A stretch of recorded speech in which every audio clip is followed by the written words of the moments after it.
আসসালামু আলাইকুম। আজকে জুম্মাবার তো ভাবলাম একটু বিরিয়ানি করি। বিরিয়ানির সমস্ত কিছু আমি ভাজাভুজি করে নিয়েছি। পেঁয়াজ, আলু, তারপরে দুধ নিয়েছি, ঘরোয়া চালেরই করছি, মিনিকেট চালেরই। এই যে মাংসটা দেখে খুব লোভনীয় লাগছে, পুরো কালা ভুনার মতো। এই যে বিরিয়ানিটা আমার পুরো মোটামুটি রেডি হয়ে গেছে, এবার দমে দিয়ে দেবো।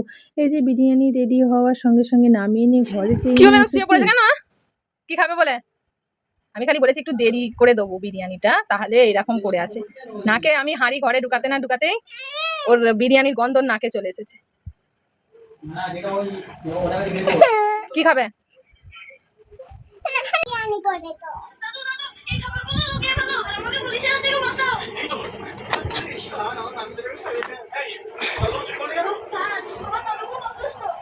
গন্ধ নাকে চলে গেছে।